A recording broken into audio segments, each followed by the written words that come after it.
Guys, do you know why it's important to use a VPN?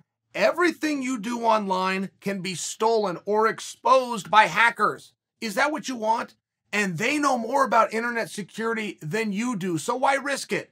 Do yourself a favor. Make sure your identity and browsing history are protected. I've been using NordVPN for the past few years because it allows me to safely browse the internet without being traced. NordVPN gives you the ability to stream content from anywhere in the world without restriction. This is perfect for sports fans. NordVPN's advanced encryption hides your location and encrypts all your data, whether you're sending or receiving. It's simple and easy to use, and you can connect up to 6 devices at once. Right now, NordVPN is offering a 2-year plan plus 4 additional months with a huge discount. There's no risk. Give it a try.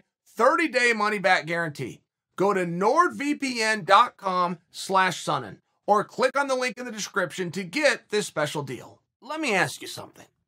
Did anybody not like the experiment that was MMA versus boxing? Even though that's old hat, even though that largely the different disciplines going against one another was done in a year called 1993 and done, that experiment was done and answered by 1998.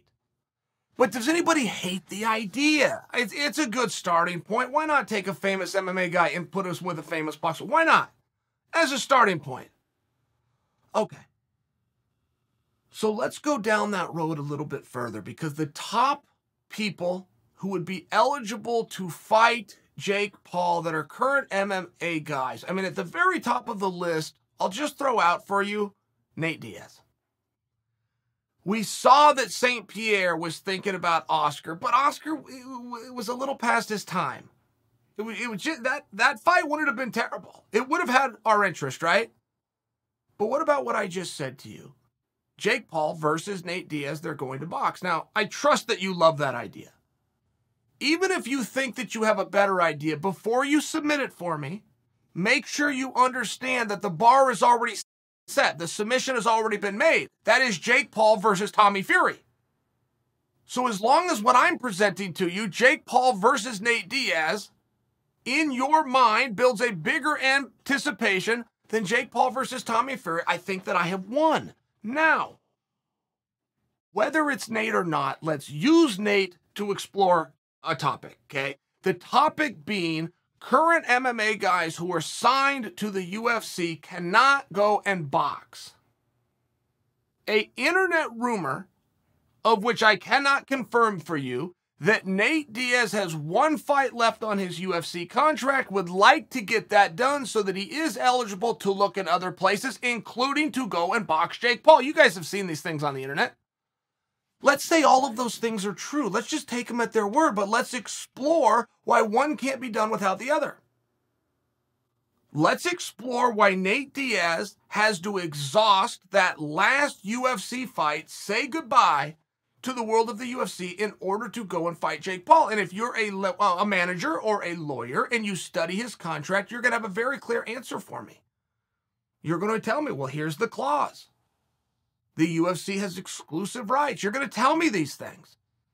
I'm not going to disagree with you. I'm just going to ask what your relationship with the UFC is. And if you've sat down and asked Dana, instead of separating and parting ways, can we do this journey together?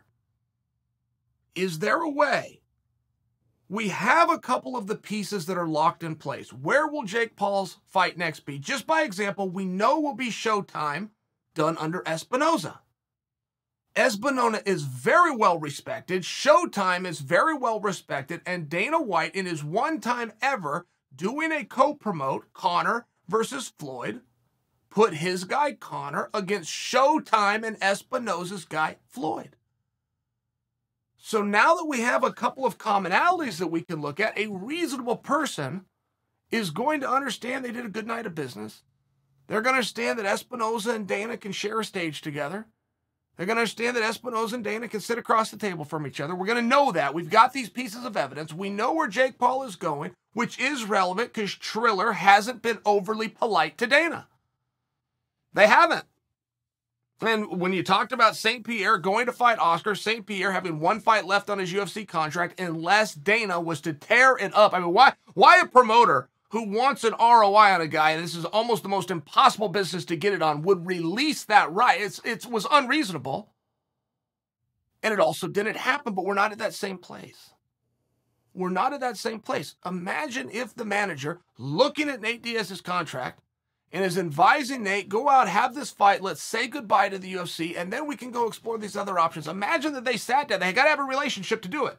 You got to have a relationship to get that phone call answered. He's a very busy guy, but imagine that you do. You get that phone call, you do the right thing, which is you fly out face-to-face. You say, Dana, we have an opportunity to go and fight Jake Paul, who's under contract with Showtime, represented by Espinoza, who you've worked with before. We don't want to exhaust our UFC contract. Matter of fact, we don't even want to do our last UFC fight. We want, with you, to go over and do this now. I don't know what Dana's answer is going to be, but neither do you.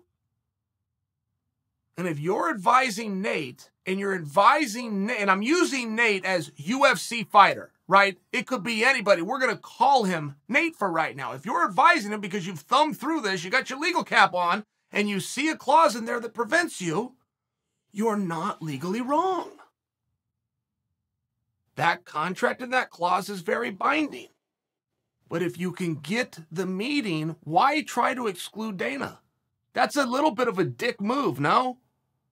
Does Dana go and try to do business without you? Then why would you want to do it without him? Why not include him? At least have the conversation. At least say, can we go and do this together? Reputable people, Showtime. Honest people, Espinoza. Great enemy, Paul. Wonderful opponent, Diaz. Why not have that conversation? How that plays out, between you guys. But to think that it can't be done because you read a clause and therefore you're going to throw your hand up, listen, I don't, not only do I not accept your opinion from a legal standpoint, I challenge your standing and your relationship with the organization.